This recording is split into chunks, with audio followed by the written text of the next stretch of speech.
Good morning, and welcome to Real Human Design Stories, where we share real-life stories of how human design has helped our guests know themselves on a deep, transformative level. Whether you're joining us live here during Sunday Story Hour in my Facebook group, or catching this on your favorite podcast platform on Mondays, you'll be able to find all the details you need in the show notes or the Facebook comments. Human design helps us to differentiate between what is ours and what is conditioning. By knowing and trusting ourselves, we develop deeper, more honest relationships and unlock our true gifts. I'm Kathy Bashanko, and my guest this week is Grace Gravestock, a 2-5 manifesting generator, right angle cross of the Phoenix. Grace has created the Know Yourself Revolution, which is a movement she is leading to positively impact 5 billion people by 2025 through frequency, alignment, and collaboration to create a tipping point for humanity.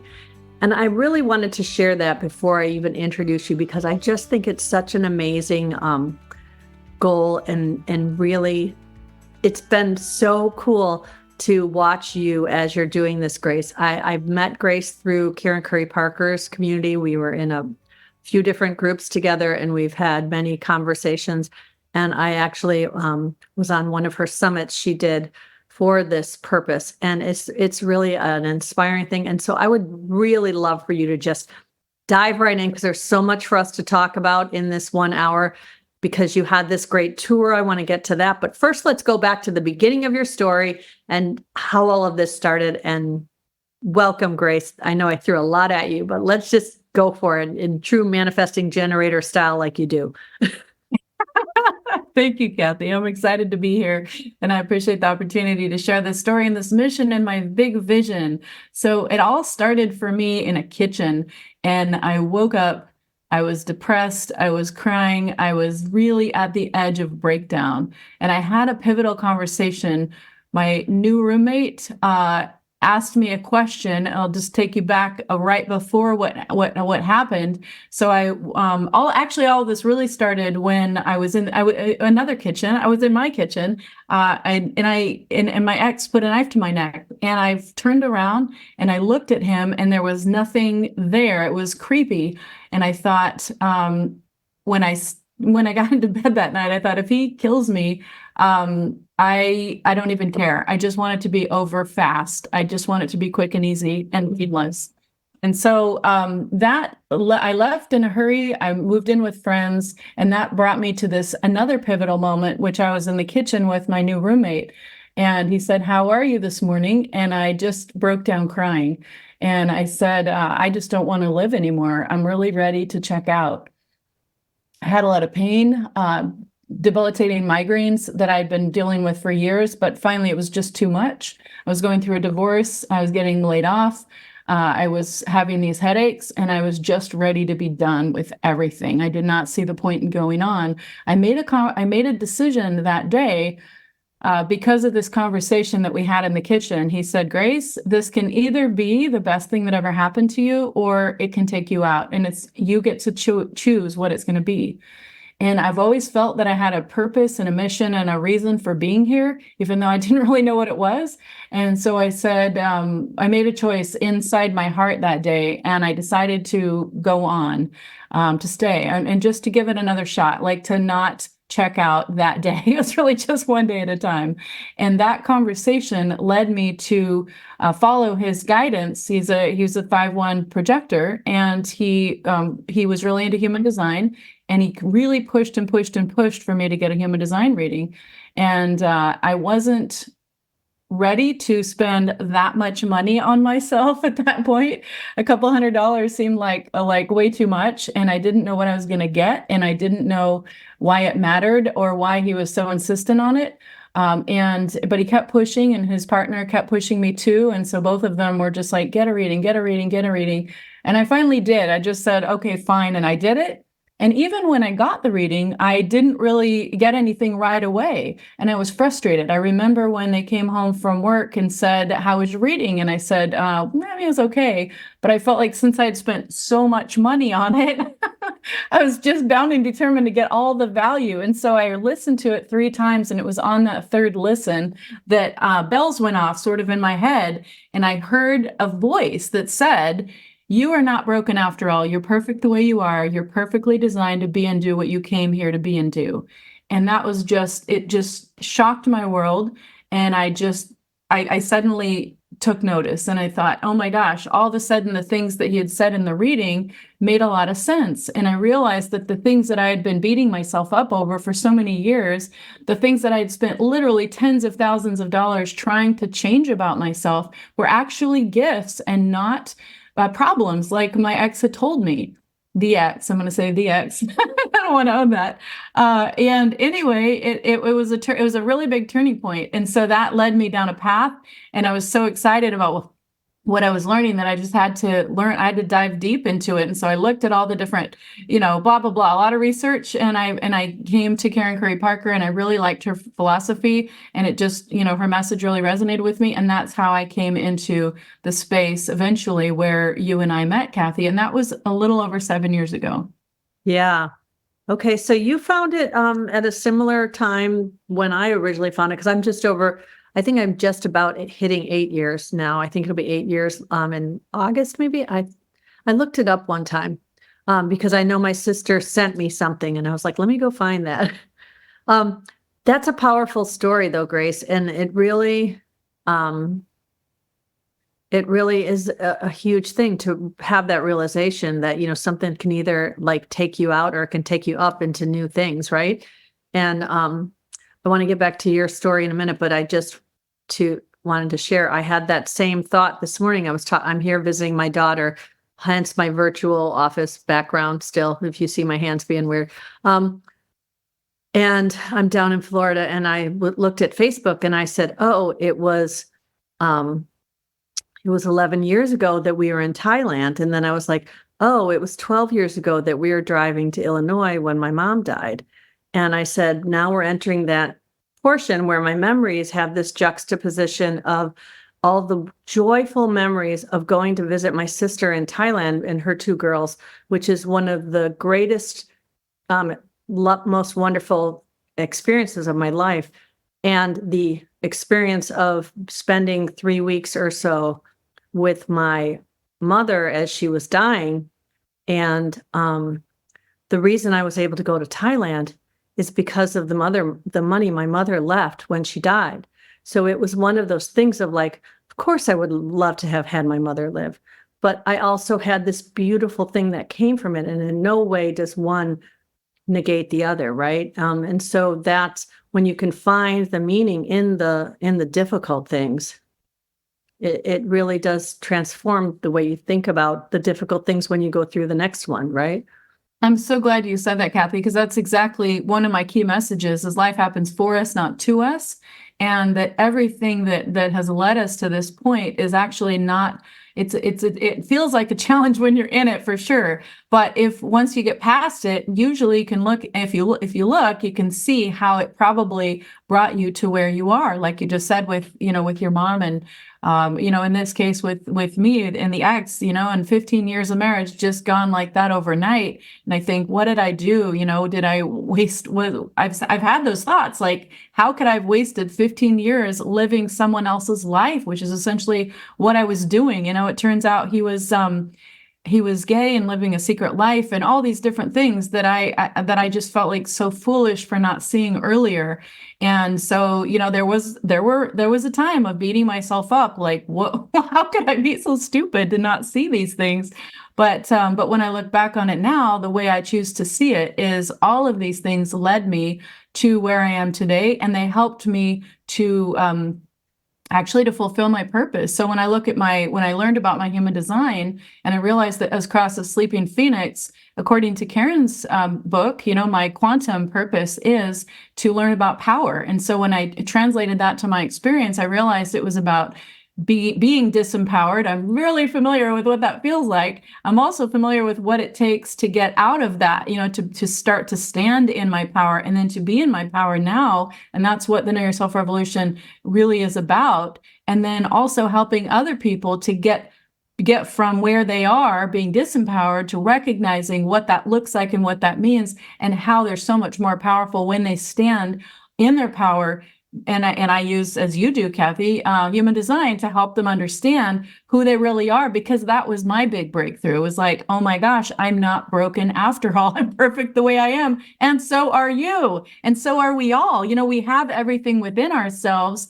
And I'd heard that. And I used to think of that as like a new agey BS kind of thing. Like, oh, we have everything we need inside ourselves. What does that mean? But then I realized when I looked at human design, it literally is like, we can look at that on a very literal level. I'm a very literal person sometimes. And that is actually what it is. We can look at it from a configuration perspective, and it's like, oh my gosh, it's true. Yeah.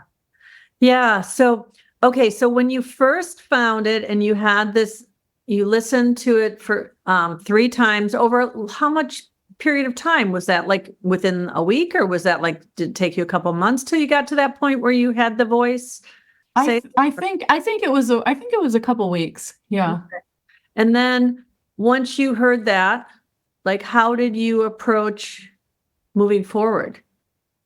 Well, the first thing that I did was there was a shift within me to not fight what was going on, because that was the beginning of me realizing that life happens for us and not to us. And when I saw in my chart that I'm actually a really powerful person, and that all the things that my ex used to say that like something about, he's a projector, so he could see, he could sense energy. And I didn't know about human design obviously then. And I've never been able to talk to him about it since, because it's too woo-woo for him anyway. But and we never talked after that day. I left, and we actually did our whole divorce on GChat, by the way. So I never spoke to him one word. And when the divorce was final, I emailed him, or he got it from the lawyer, that we're complete. And we messaged on GChat, like, he said, okay, well, that's it. You'll never see me again, and this is over. You'll never talk to my family. Like, period. Everything is done. And he had recognized certain things being a projector that I didn't see about my energy. And so one of the big issues between us is he recognized that I have what I now understand is my gate 2034 channel of power is a very, it can be a very seductive energy for, it's very powerful. And so he thought that I was doing something inappropriate, because wherever I would go, people would notice me. And he thought I was somehow doing something inappropriate to make that happen. And so I shut myself down for so many years thinking, oh my gosh, what am I doing? And we would go to events, and people would say to me, like, oh, wow, you have this huge light above you, and like all this, such a bright light. And he would look at me and be like, shut it down. Like, what are you doing? And I would just be freaked out. Like, oh my gosh, I don't know what these people are seeing. I don't know what's happening, but like, I just felt like I have to close down. And so I turned into a shell of myself, where I literally I shrunk. And at work, it came to a point where I remember a colleague, I was in Toastmasters at Dell. I was the president of my club, and I made the club grow. I did the same thing at Warner Brothers. It was my space, and it was where I really, really expanded, and I was so powerful, and I was so happy there that 1 hour of the week. But the rest of the time I was miserable. And one day when I came out of Toastmasters, I was in the hallway in Dell here in Austin. That's where I worked. And my friend said, Grace, what I don't understand about you is when I see you at Toastmasters, you're this bright light, and you're so expanded, and you're so positive. And then she said, just a few minutes later, I see you at your cubicle, and you're like literally shrunk down. You're literally small and shrunk. Like, what is going on? And that was the moment when I realized, what am I doing? Like, what is happening? There was such a disconnect between who I really am, which I felt was okay to be myself in that 1 hour a week at Toastmasters, but the rest of my life I was living someone else's life.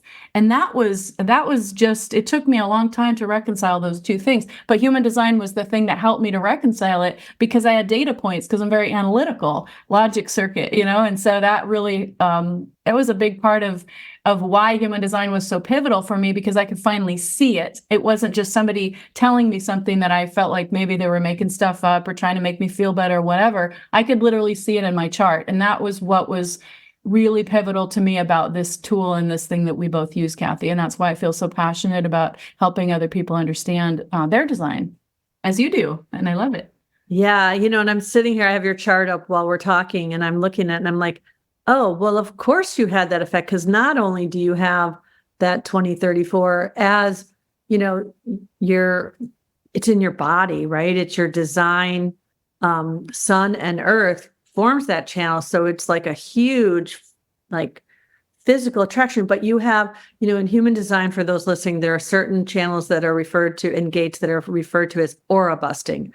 Like, people just notice them. And you've got that hanging gate 15 on an undefined identity center. And gate 15 is all about this spontaneity and this, like, movement. And it's where the sun is right now. We're actually feeling that. And that's, with that being your Saturn, that hanging gate, combined with, you have a hanging gate 59, which is your personality sun, which is mine as well, right? And I know having a hanging gate 59 is, that's the channel that's all about intimacy. So that is like this, like, yeah. So there's this energy that you can't do anything about, that is really very dynamic. And I don't want to make it sound like, I don't want to make it sound sexual, but it can be felt that way by other people, right? And so I can see where, if, this is why human design can be so powerful when people understand it, and they can see, oh, you're not actually doing anything, right? It's just, I remember when I was in my 20s and I was an assistant manager in a clothing store, and I always did really well in sales. I have that 2644 channel of the salesman. But I remember one of my manager, after I rang up a large sale from a man, and he's like, I love how every man thinks you're into him just because you're nice to him. And what they don't realize is that you're like that to everybody, and I'm like, it isn't that was any nicer necessarily than anyone else too, but there's that energetic component. And when people can see that it's not personal, they don't get in their head about it and try to make up a story, right? Yeah, that was really a big point to me. I'm glad you said that, Kathy, because that part of it, like, people knowing that it's energy and it's not personal, like, that's really significant for people to understand, because it takes away the blame and the shame that might otherwise be associated with some of those things. It's not personal. Like, I'm really not trying to do anything to you. It's just like, this is who I am. And I'm broadcasting. It's energy. It's not an intention to do anything per se. It's just an energy pattern. And so that has freed me in terms of the way I think of myself and the way I see others, to recognize it's just energy patterns, and those are powerful, but they have a different meaning than the story I made up in my head before I knew that. And so then I'm sitting here, I'm thinking, okay, so you have this undefined identity center, right? And you've got this aura busting energy from Saturn, which is the great teacher. But then your Pluto gates are your other gate on your identity center, which is gate 46, which is all about embodiment, and like, it's really about this physical connection, discovering things, discovering physical experiences, and that. And so that's where your transformation in what you embody is going to come through your embodiment of. But whenever we have hanging gates on an undefined center, as you know, we amplify. When we connect anywhere, we amplify through those lenses. So you're really meant to become this person who just amplifies what everybody else is embodying in this big, powerful, aura busting way. And that's just so great for what you're doing, because it really helps you to, help people to know themselves. And I just love the way your message really just kind of evolved in this way that, I don't know that you actually looked at your chart and said, okay, in my chart, it's saying I'm meant to know myself, and so I'm going to call it. Maybe you did, because the undefined centers are where we're meant to learn, right, through others. So you really are here to know yourself, which you have done. And now you're helping others to do it in this way that's in such great alignment.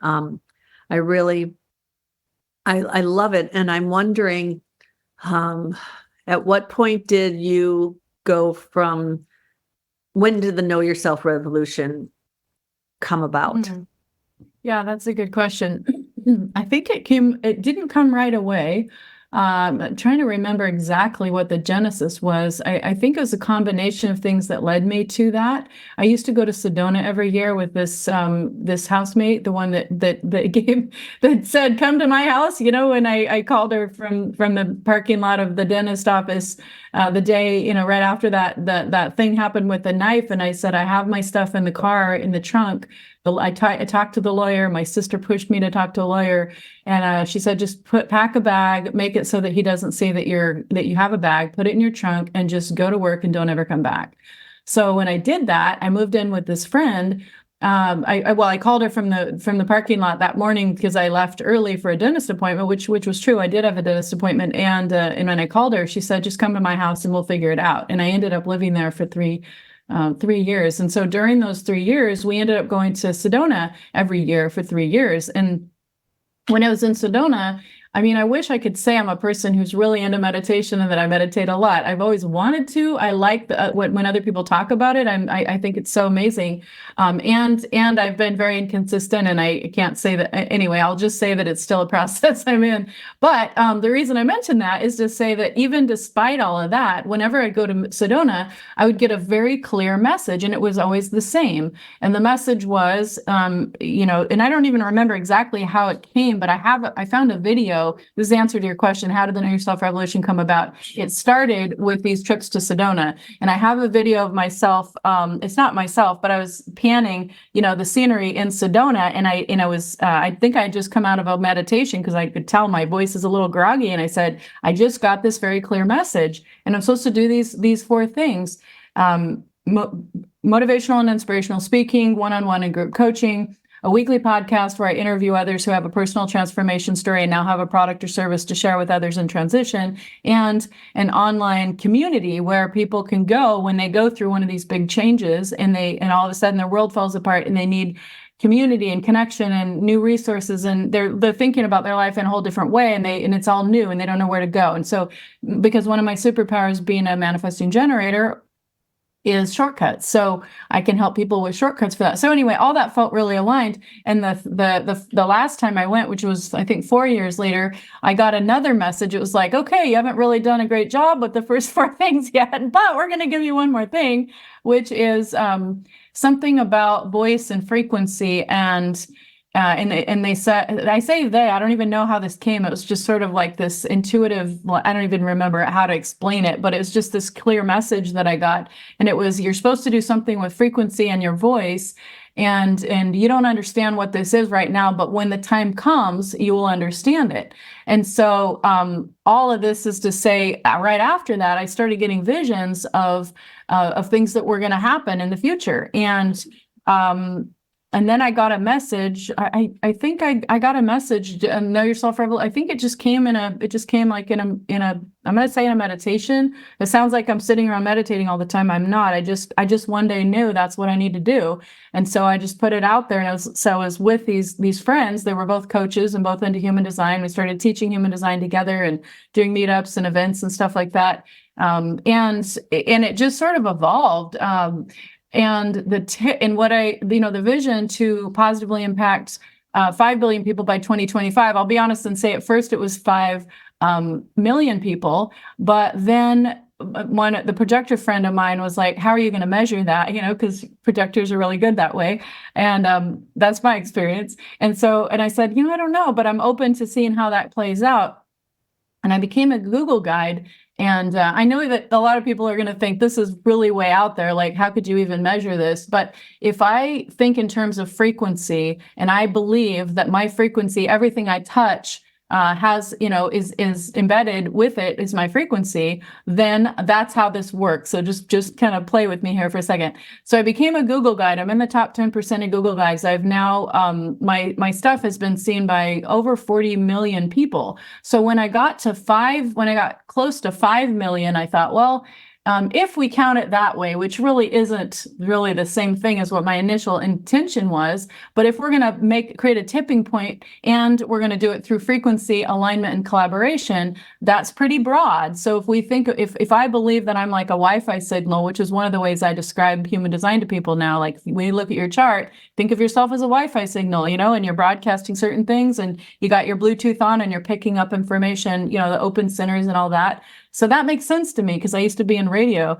and all that to say that the 5 billion people by 2025, it used to be 5 million people, but then when that was coming, it was obvious that I was going to go way past that. I thought, well, let's just think bigger, 5 billion, why not? And then I started looking at the numbers, and there's about 8 billion people on the planet. So if we're going to create a tipping point, I mean, just logically, we need just over half, right? So let's just go with 5 billion instead of 5 million. And if we believe that we all have frequency, and then I started looking into the work of David Hawkins, and he power versus force, and he has a whole model, and he's researched this and all this. And so the idea is that we are frequency holders, and when we show up, wherever we show up, everything we touch, it has our frequency. So if we take that model and we apply it to, okay, if I raise my frequency according to his model, it's not, I'm now impacting, the higher my frequency goes, I'm not just impacting the people in my family or the people that I physically talk to or touch. Now I'm impacting my city, my community, my state, my country, my world, potentially depending on my frequency. So that I just have to say that because a lot of people are like, seriously, 5 billion people, like, what are you thinking? What kind of drugs are you on? And so, that's kind of how I get there. It might seem like a big stretch for some people. But if you look at the frequency model of David Hawkins, it is possible. And so when you and I collaborate, Kathy, and that's why I feel so passionate about the live events and the recorded events and the podcasts and all the things that I do, my intention is to collaborate, because through frequency, when you and I connect energetically as we are right now, what we're doing is we're amplifying, as because of all your open centers, and you're being a projector, like you're amplifying my energy, and I am, I'm giving you borrowed energy. And so both of us are benefiting, and we're amplifying the frequency that we're broadcasting, kind of like a boost in a cell phone tower, or like in radio terms, it would be like, I used to work at a 50,000 watt radio station. Like now all of a sudden it's a 1,000 watt or 100,000 watt station, like we're boosted. So if we think in those terms, that's why collaboration is so important to me. That's why frequency is so important to me.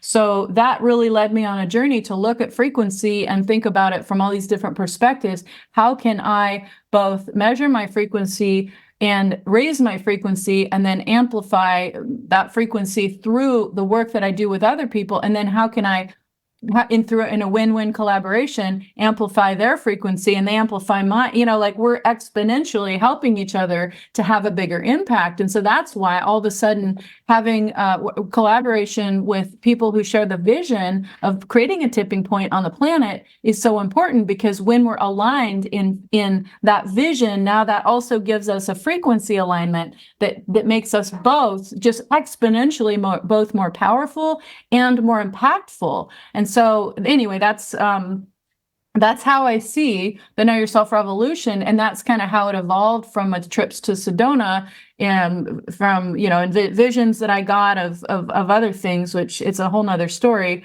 of what might be coming. But I feel like the time is now, and I always say that the time of the single shingle is past, and the time for collaboration is here.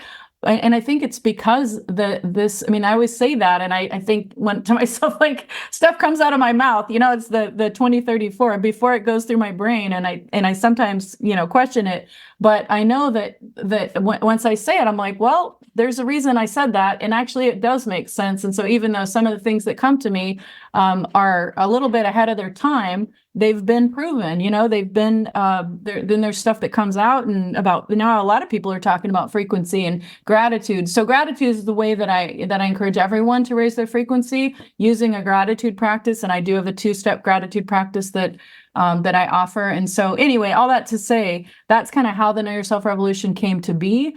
And it's an evolution, and it's really just in the last year since I left my corporate job last June, so just exactly a year ago, where I was able to focus full time on this movement, creating a an online presence and an infrastructure that would support large numbers of people. So my vision is literally to help hundreds of thousands of people directly through human design, through understanding what they're here to be and do, especially as people get laid off, especially as people are transitioning from different kinds of work. And all of a sudden, if the work that I've been doing all these years no longer exists, what am I going to do? Well, guess what? With human design, we can look at your configuration and see what your unique genius is, see what you're uniquely configured to be and do as it relates to work. And now you have a whole new option that's both fun and easy and sustainable for your future, but it does require trust. It does require faith. And that's where I'm here to lead by example and then partner with people like you, Kathy, who also lead by example. And that's what I appreciate most about your 6th line and your mentorship, being a mentor, being a role model. You model that as well, that we are here, we are called to lead by example, and that requires faith. And going forward, gate 55 is the energy pattern that we're moving into, as you know, which is the gate of faith. So we get to embody that faith, and that encourages other people to have faith in all these things, which otherwise might be really kind of new and maybe a little bit questionable in their minds. Yeah. Okay. So I got to okay. I had like 6 questions that you went on and I've already moved forward. So it's funny because I think we both kind of talk in that same way where we don't, like, one sentence goes on to another, right? Yeah. Take a breath. I'm sorry. I'm going to. Yeah, no, that's okay. Yeah. That was a lot. It was really good. And what I'm wondering now is how this all, like, okay, so you were saying this thing about, looking at someone's human design and helping them know how to move forward. And, there's this whole shift now in the economy and everything where we're going through this these really uncertain times because we are moving into a new paradigm. I truly, believe. And that does create a lot of uncertainty for people. And anybody who's listened to me more than like once knows that I'm all about radical self-trust, right? And that is really the energy of that gate 55, which is, I think I said 59 was also my personality sign. It's not, it's my design sign. I was just being weird.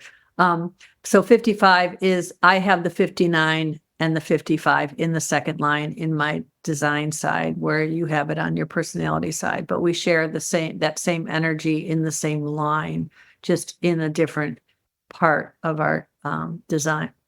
But that gate 55 in the line 2 is, in traditional human design, that line is actually called mistrust. And which is really interesting because I am cross of uncertainty, which is all about being okay with not knowing, right? And I have an undefined ajna, completely open ajna, which is all about needing to be, the not self is needing to be certain with that, right?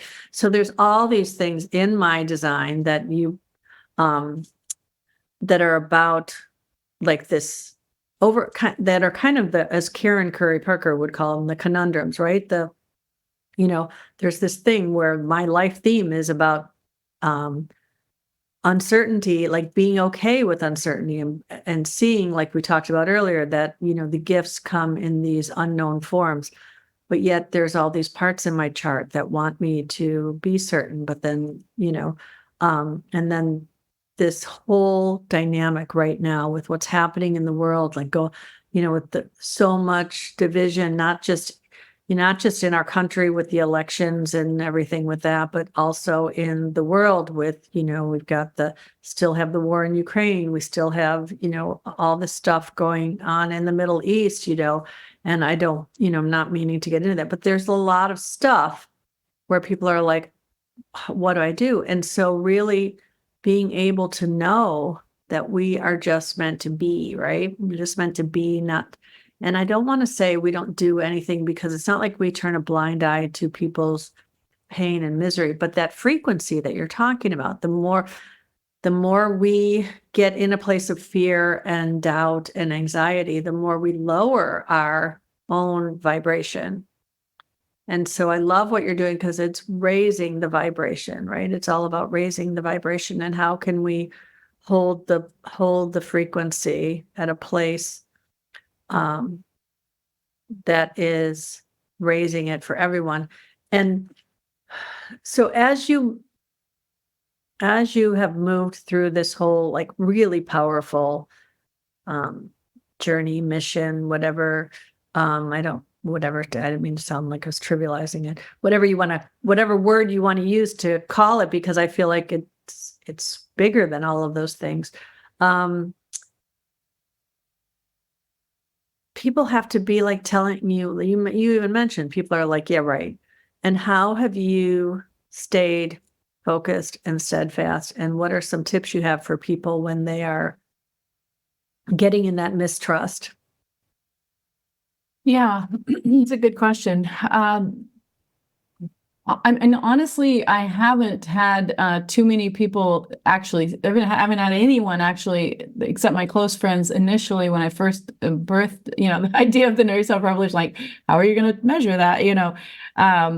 Nobody else has really said that besides them. But I sense that people think it. It's like, who are you to do this thing, and like 5 billion people, like, really? So I kind of just anticipate that that's what people are thinking sometimes. And I just have to choose to just be myself, and trust, because, with being across the sleeping Phoenix, 59, 55, as you mentioned, 55, the way I understand that is it's a lot about faith. And my role in my chart, the way I interpret it, is that I'm here to trust and to show other people that it's possible, and that through my belief that they can also believe, they can see that it's possible. So, for example, living my purpose, like one of my key messages is that when we are living in alignment with who we are, when we're being and doing what we're meant to be and do, which means we're living our configuration, we're living as ourself, we're living our purpose, which is to be ourself, the most fully expressed version of that. When we are doing that, we are also meant to be fully supported. And so that alone, I'll be honest, that's been a struggle for me too. It's like we still live in this 3D world, and it still costs, money to pay my rent every month, and, all these different things. So it's been a personal journey to maintain my own frequency and keep it high. And I'm not going to lie, like, there are days that it has been really, really hard. And in fact, I don't know if now's the time, but I don't want to miss out on saying this. The Know Yourself Revolution trip was our first event. It was our first world tour. And so what that was 6 meetups in 3 states and 2 countries over 4 weeks. And that just ended last Sunday. We were on the road. I say my partner and I were doing this together. And so there was probably 5 main purposes of this trip. And this is all to answer the question, how do you stay, what do you say to people? So what I say, the summary version is, here's what I say to people. I choose, instead of I'm being affected by whatever the circumstances are, I'm choosing a different reality. And that is actually the end goal from my perspective, why somebody would want to understand their human design, is to get to that place where we can choose what affects us, and we're no longer subject to external forces. So for me, this trip was about 5 things. First, it was, and this is included in this, I'm going to get to that in just a second. So one, it was proving the concept of the laptop lifestyle with my partner. And so we have an 8-year-old. And so the idea was, can we live and work on the road. And so this 4-week trip was an opportunity over, all these different locations to carry that and see if we could do it. Could we be productive? Could we get along? Could we financially afford it? Could we, all these things, proving it. Is this really what we want to do? Because the vision long term is to do world school and like live all around the world and have this laptop lifestyle so that we can teach him in practical ways, go to Greece and spend 3 months in Greece, and he can learn about Greece through the Greek food and, meeting Greek friends and blah, blah, all that kind of stuff. So that was the first thing. The second thing was we met with family members on both sides. So it was a big trip. We've been together for about 3 years. And so it was important for my family to meet him and for his family to meet me. So there was a lot of family events that were part of all this. A big part of it, why we called it the Know Yourself Revolution World Tour, was meeting potential collaborators around the world. So my bigger vision is to meet people that are willing to and are already holding the frequency for this tipping point for humanity, and so that we create this virtual community and we have physical people that are holding the frequency in geographies around the world. And so my intention was to meet collaborators who share the vision and who want to collaborate. And so meeting them was a part of it. And then coaching and personal development trainings was a big part. And I'm getting to the answer in just a second, but this just to give you the summary overview, like the context. And then it was also a biological dentistry trip to Mexico, for me, and that's another whole personal development story. So that was the purpose of the trip. And so we did 6 meetups in 3 states and 2 countries over 4 weeks. We met with 52 potential collaborators. I had 2 intensive training days for this personal development program I'm in, and 4 intensive mastermind days, which are part of the coaching program that I'm in. And in addition, completed 3.5 days of what some people might recognize as Landmark Forum, which is also a technology to help you use words to transform your life. So to answer it's a long answer to a short question, Kathy. What do I say to people about, who doubt, who question, all these things? I say, I choose. And so one of the things that's helped me to choose is both understanding my human design and then all this personal development work that I've done in this program called Hardcore Leadership and this other program called Landmark.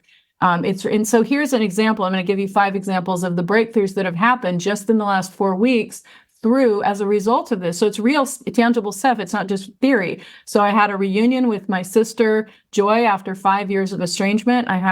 We created harmonious co-working communication with my partner. We work in the same office, in the same home office, and we're working together all the time. And we were having a lot of struggles with our communication. This has helped us to create a totally different possibility and live into it and overcome, let go of some of the stories and what they call rackets that led to this.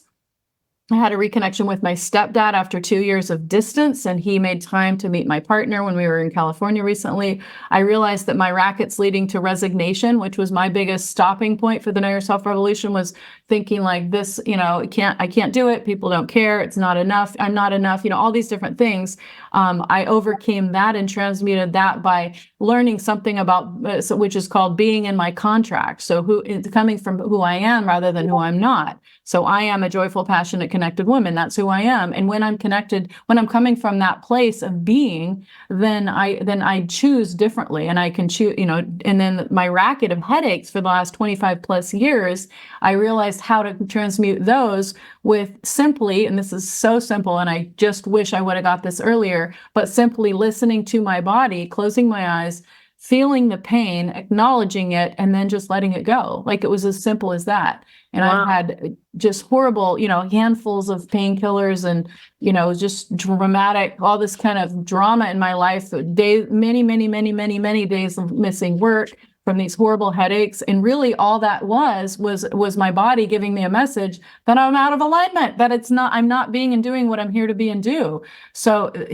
finally getting to that closure with those headaches just in the last month was part of this trip. And so all of this work that I'm doing is related to the Know Yourself Revolution because I get to lead by example. And if I can can demonstrate with my life that this is all possible, then I know that anybody who's watching me can say, well, if she can do it, I can do it. And I would say, yes, 100%. And I'm here to support you energetically. And, and we could talk about that too. But anyway, that's a long answer to a short question, but it's really by leading by example. That is the answer to all the doubters and there's probably haters. I don't know. I haven't met too many yet, but maybe I feel like I'm playing too small because I should have some haters if I was playing big enough.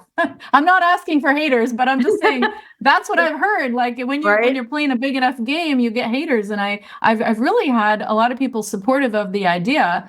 And a lot of people probably just skeptical, like, okay, let's see if you can do it. I mean, if you can do it, great, Yeah. So I don't know. I haven't gotten any haters yet either, at least not to my face. So I'm not calling those in either. Let's, Right. And I do think that to a certain extent, I'm not saying people deserve the haters, don't get me wrong, but I'm saying, you hold a vibration that says the haters aren't going to have any effect on me. So, Right. there's no reason to, I think the most thing was I had somebody comment on a reel that, because how reels will just show up anywhere.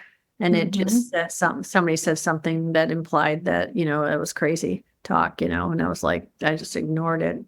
But, yeah, so that just, and to me, I just hold the energy of like, yeah, they're not ready for this. And, it's, whatever. So I also have found that I don't really interact with the 3D world much anymore because never failed. Every once in a while, I'll make a comment on something that I just think is too funny and I have to say it, and I'll make a comment, and then I will get like so many notifications on that one comment that I made somewhere on something, and I'm just like, never again, because it's too much work to look at them all. So you have started to tell us about, I'm glad you went into the world tour because I did want to get into that. So that was really cool. And so, when you were talking about meeting up with all these different family members, it really got me to thinking about how, I've noticed that, and I don't know if it's a second line thing or if it's just everybody. That there is a difficulty for people who are close to us to hear our message, right? And it might be how we're presenting it, and it might just be, like I even think about the stories of, whether it be any of the great mystics and the teachers like Jesus, remember the story in the New Testament where he stood up and preached when they called the rabbis to preach, and he stood up to say something and they're like, isn't this the carpenter's son? Who the heck? They're like, nah, we're not going to listen to him. Right. So, not saying I'm Jesus, but I'm just saying, when you're talking in your own neighborhood or you're, at book club and somebody asks you something, you try to say stuff and they just kind of go, okay. And they just turn, and they don't say, so, I mean, that's kind of, the thing that I've realized is by having the abilities we have to interact with people all around the world and then be able to connect with those people in person, I think it's very empowering because I think that our communities and our families, even though they don't mean any harm by it, they often keep us small, right? Because they don't see that, I think it's scary to them to think that, well, if my family member or my neighbor all of a sudden goes from being this, I was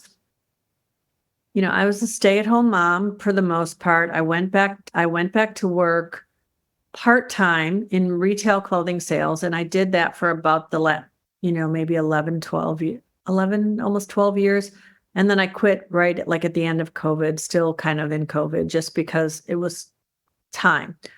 But I had done a bunch of advocacy and like communities type stuff, but who was I? And then I still had to deal with that little voice when I was creating this podcast and asking some of the biggest names in human design to come and be on my podcast. Is this little voice in my head that says, who do you think you are? Right.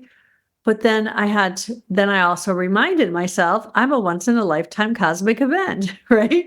I'm here to, have an impact. I chose to be this person and have these experiences. So why would I diminish those things and think because I wasn't, you know, some big name celebrity since I was, little that, that I couldn't be something. And so I think that going and visiting your family with this big vision, it's encouraging to know that that didn't have that impact on you.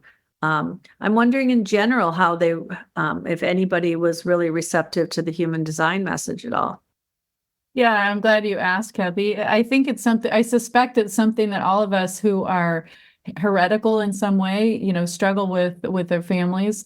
It's funny, I did have a really pivotal conversation with my dad. My family's very religious. My name is Grace. My sisters are Faith, Hope, and Joy. My parents were evangelists, so Oh, wow. coming from a Christian perspective, this is kind of a no-no, like I've had to go through some weird things. Like one day my dad texted me that I'm a witch, and really weird things that but he wasn't saying it in a good way. A lot of people would be like, so what's wrong with that? But it was like as an insult, like how, so not really understanding. So people don't understand us. So as a 5-line, some of the human design books say that we are, just lost my train of thought. Familiarity breeds contempt. That's what I want to say for the 5th line. So that's been true to some extent.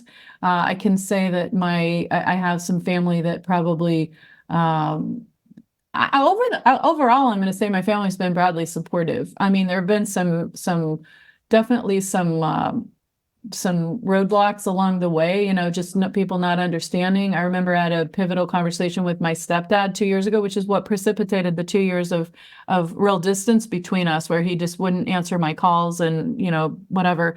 And it was because when I went to visit, he was giving me all these victim stories. And I said, like, do you realize you're being a victim? Like, I can't play a part in this. I'm not going to support you being a victim. You don't have to be a victim. You get to choose. And if you want to be a victim, you can be a victim, but I'm not going to be part of it. So I stopped. And he was upset. He's like, but I want to be a victim. I like being a victim. What if I want to be a victim? And I said, well, you can be a victim, but I'm not going to support it. And I'm not going to sit here and get up early to hang out with you for you to just be a victim. And so I just slept in the next day, and I didn't get up and have our little coffee time that we normally have when I go to visit. And so that was a barrier that cost me 2 years of that relationship.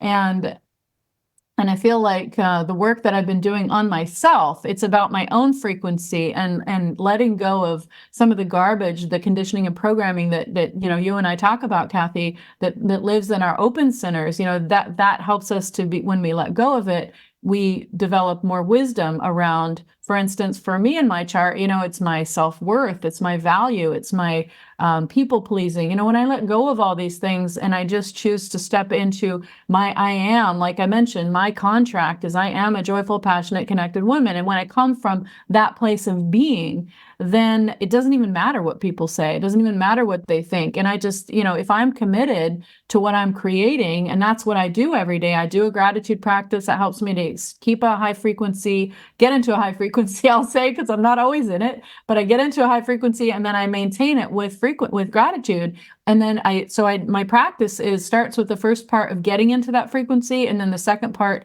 is, choosing to create from that higher frequency. And so the way that I frame it in my journaling a lot is I am committed to creating this today, fill in the blank. And this is and so from that place of being, I am a joyful, passionate, connected woman. I am in gratitude. I'm so happy and grateful for all these things that I genuinely have in my life right now. And I know that when I focus on them and write them out or speak them or talk about them, they're going to increase. Like I'm going to get more of those things. So because what you focus on expands. So all that to say, the family challenges have been real. My brother is an example. He's a 3/5 projector. and he doesn't really buy into a lot of what I'm doing, I think, because it doesn't fit with his paradigm, his religious paradigm. We're at odds there with the religious background, and where I've come to in my understanding of how the world works and how spirit and energy works, is different than his understanding.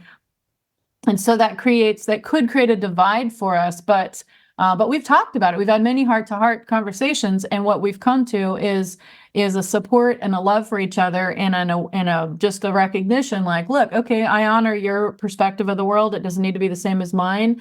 I support you in being and doing what you're here to be and do, and thank you for supporting me and being and doing what I'm here to be and do. And then I think that knowing that we're coming from a place of, from our hearts, like genuinely wanting to help the world, wanting to show up and support others in their transformation. I mean, that part of it is not something that most people are going to argue with, because it's very supportive of them, so there's no reason for conflict there. So that's kind of a long answer to a short question, but the family issue, the family dynamics has been a thing that I've had to work through, and this work that I've done has really helped me to stand in my power and not give it away, because the tendency is, we have all got those patterns from our family of origin, like who we used to be and who we are now might be different. So I continue to stand in my power and say, I choose this, and this is who I am. And you don't have to believe it. You don't have to accept it. In fact, I had a really pivotal conversation with my mom not that long ago,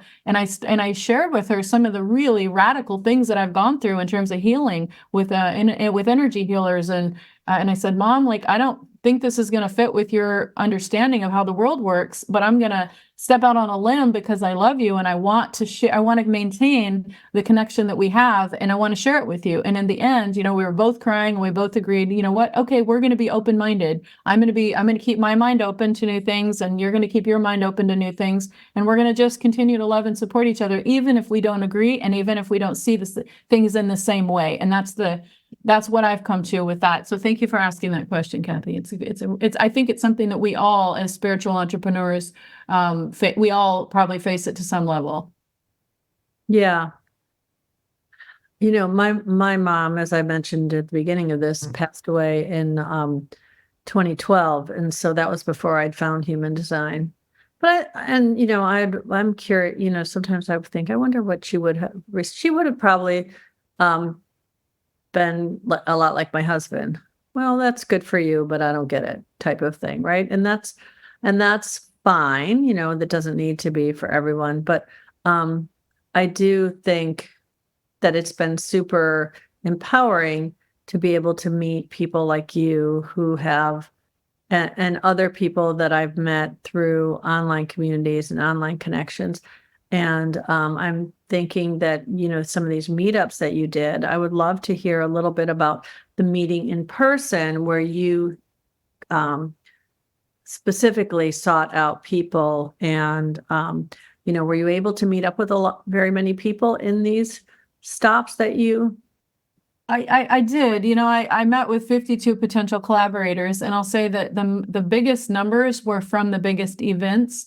So I would share, or I'd ask a question or something, which would give me a platform in some ways to announce what I'm doing. And then other people would be like, oh, I'm interested, like, that's cool that you're doing that. And then we'd meet in the hallway or whatever. And that was really, and so I'd get a picture, my favorite networking tip, and I'm going to share this in case it's useful for you. When I meet somebody that I want to stay connected with in person, I take a selfie of us, and then I send it to them to their phone, and I explain my process, how I'm going to put their picture in my phone so that when we text or email, their picture is going to show up, and I'm going to remember, because of the picture, how we met. And so I did that with, close to 50 people. And my intention is to follow up with all of them and to see how I can support them and how we might be able to work together and collaborate. Maybe we can co-create a product or a program, or something together. Maybe we can be joint venture partners. There's so many ways that when we work together, we can amplify each other's businesses and work. in ways that help us to both grow faster and be more impactful. And so that's my intention. So that's, the answer is I met with a lot of cool people, and some of the meetups were very small, 1 or 2 people, but then there were some that were really big. And so overall, I met with a bunch of people that I'm still in the process of following up with. I'm totally going to steal that idea. Well, you gave it to me, so it's not stealing it. But you and I are both outer vision. So the idea of the visual, because now when I put somebody in my phone, I will go in under company, like where it says company, I will say from the da da da da. And a lot of time, and I'll always accept the picture when, my iPhone will give me a recommendation of a picture from their social media. But the picture of me and them, I will definitely have in my memory. Then it'll be like, oh yeah, I met them. And so I'm totally loving that idea. So thank you for that tip. That's going to definitely have big impact for me. And I can't wait till I can put a picture of you and I in there together for my contacts for you. So I'll have to meet up in person sometime. So, and you tell me again where you live. You live in Austin. You said Austin, Texas. Yeah. And where are you normally? I'm in Georgia, but right now I'm in Florida with my daughter down in St. Petersburg. She trying to help her buy a car. That's fun. 3D world stuff. Yep, I hear you. It's real. Yeah. So if people are interested in connecting with you, collaborating, or working with you, what's the best way for people to get in touch with you? The best way is to schedule time as a quick call. So kyr.life/quick call, just like that. For Know Yourself Revolution. Okay. Yeah, or KYR for Know Yourself Revolution, or just go to the Know Yourself Revolution Facebook group. It is free and it's open. It's unlike most Facebook groups, there's no requirements. There's no obligation. It's just like come and join us, join the party if you want, and you leave when you need to. So there's no, so that might be another way to join join the group that way, and then I'll reach out. Actually the easiest way is to get on my mailing list is to pull your chart at whatsmychart.com. And then when you pull your chart, there's not a bunch of emails that you're going to get right now, but eventually I'm working on a way to like what we call a nurture sequence that will help acquaint people with the work and help them understand, help you, if you go there, to understand your design in a way that, the way that I frame it is your role in what I call the new world, the new earth, the new, whatever this new paradigm that we're creating is, we get to choose. And so the way that I see your role and my role, Kathy, is in terms of the role that we play in the new paradigm. So for you, I see you as an orchestrator. I see you as a guide, guiding the energy of others, the people that you're invited, that have invited you, because they have a listening for what you have to say. And my role is as an express builder. So I'm here to provide shortcuts and to connect people. I've always believed I'm here to connect, motivate, and inspire others to maximize their potential. So the roles that we play, the way I see them, is through the lens of human design and understanding, your what I call your professional type, but it's in human design, it's your type. And so that plays a role in how you're meant to show up. And of course, we could go deeper with your profile and all those things. But yeah, whatsmychart.com is probably, now that I think about it, that might be the simplest way. But if you do want to chat, kyr.life/quick call. Okay, awesome. That's great. And we'll put that in the show notes and the comments, and then in the Facebook chat, because, all the places. But yeah, so every week we share stories of how my guests have come to understand themselves in a more loving and empowering way through the lens of human design. How you think and speak about yourself matters. Human design can show you the reframe of not only your own story, but the story you tell yourself about your relationships. If you're ready to start living a better story, I would love to help guide you through the process of fully embodying who you came here to be. I also invite you to check out my website at kathybashanko.com, where you can run your free human design chart, or you can get it at the one Grace just gave you, and find all the ways to connect with me directly. And don't forget to follow Real Human Design Stories on YouTube and your favorite podcast platform. And please take a moment and give me a 5-star review if you feel inclined. Thanks so much, Grace. I really thought that this was a great conversation, and I really enjoyed every moment of it. Me too. Thank you so much, Kathy. Peace out, everybody.